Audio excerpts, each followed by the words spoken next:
Halo, selamat pagi guys. Ketemu lagi di review buku. Hari ini kita akan membahas tentang buku yang berjudul Cash Flow Quadrant, karangan Robert Kiyosaki. Buku terbitan tahun 2017 yang dicetak oleh Gramedia. Di buku ini menjelaskan panduan-panduan atau cara agar Anda bisa bebas secara finansial. Dasar kuadran di sini itu terbagi dari 3 bab utama. Bab pertama itu tentang cash flow kuadran, yang bab kedua tentang membangkitkan kemampuan terbaik Anda, yang ketiga cara menjadi businessman dan investor yang sukses. Seperti yang ada di gambar di sini, ada kuadran cash flow kuadran seperti ini. Jadi ada, kalau ini employer atau pekerja, kalau yang S ini bisa self business atau self employer. Yang ke selanjutnya sisi sebelah kanan ini ada bisnis. Yang ke ini yang kuadran yang sebelah ini kanan ini ada investor. Nah, di sini nanti Anda bisa dijelaskan, Anda nanti bisa menentukan atau mungkin Anda bisa di posisi mana saat ini, seperti itu. Nanti langsung saja bab pertama.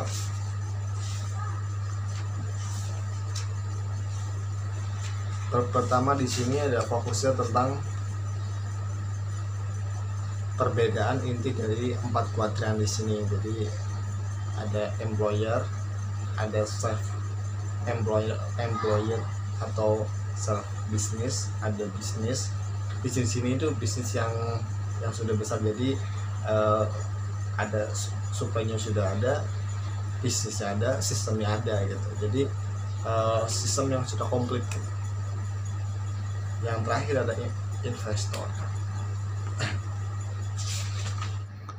Bab 1 diawali dari kisah Robert Kiyosaki pada tahun 85 sebagai seorang tunawisma, orang yang tidak mempunyai rumah, dan dia tidak ingin bekerja atau melamar bekerja, tetapi dia ingin membangun sebuah bisnis atau sistem bisnis yang nanti akan menghasilkan uang buat kedepannya.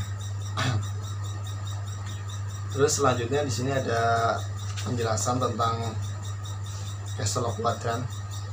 Ada kolom tadi ada ISPI. Nah, setiap kuadran ini mempunyai kerangka atau pikiran berbeda-beda. Seperti ini, semisal kalau seorang di kuadran sebelah kiri atau di kuadran employer atau self business atau self employer, dia itu memiliki kecenderungan untuk bekerja lebih aman. Sedangkan di kuadran bisnis B atau I, dia itu pengen memiliki kebebasan finansial, freedom finansial. Perbedaan inti dari 4 kuadran ini, di employer itu bekerja, mencari pekerjaan yang aman dan nyaman.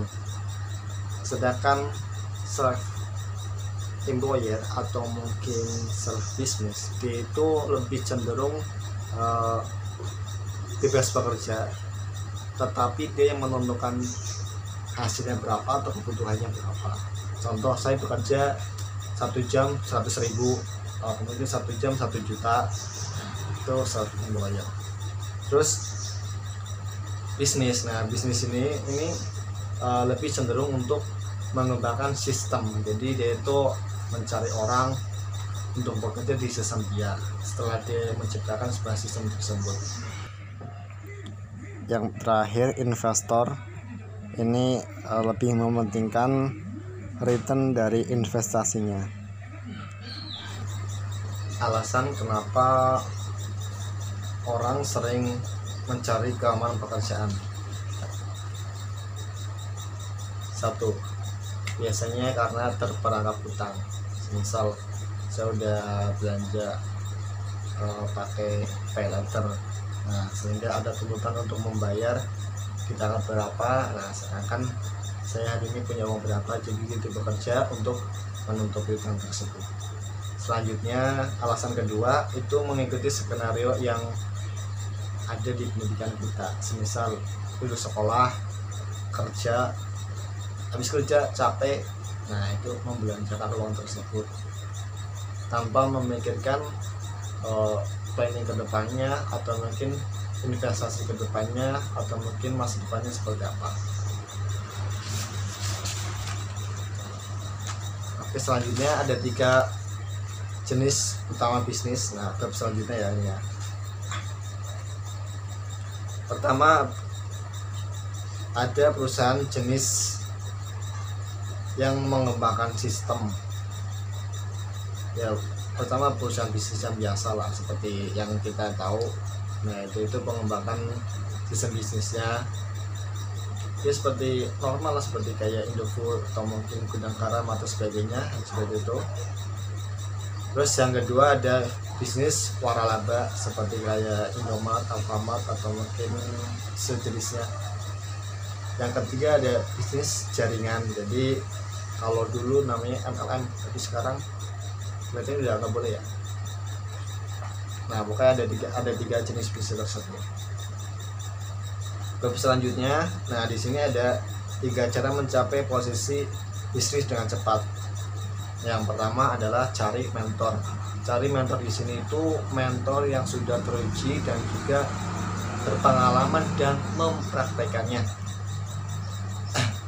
Misal nih, sahabat mau mencari mentor yang sudah paham atau mungkin udah terbukti di saham, seperti mungkin kayak Pak Sandiaga. Nah, itu bisa berarti langsung karena dia tuh udah terbukti, udah pernah menjalankan dan juga sukses. Jangan mencari mentor yang dia itu pandai berbicara atau pandai menyampaikan, tapi dia itu tidak berani dengan kata-katanya atau tidak pernah membuktikannya, seperti itu. Misal kalau sahabat punya uang mungkin 2 atau 3 M, nah itu Anda bisa membeli contoh waralaba Indomaret atau Alfamart atau mungkin sebagainya. Yang ketiga, bergabung dengan bisnis jaringan. Banyak bisnis jaringan di Indonesia, itu seperti bisnis yang modelnya direct langsung, penjualan langsung. Selanjutnya 5 tingkatan investor menurut Robert Kiyosaki. Yang pertama, tingkat kecerdasan keuangan 0. Di sini itu seperti orang yang memiliki usaha atau mungkin punya uang berapa, tetapi liabilitas atau cicilannya lebih banyak. Jadi kalau dihitung ekuitas pribadi itu masih minus atau di bawah 0. Yang kedua, orang yang suka menabung adalah pecundang.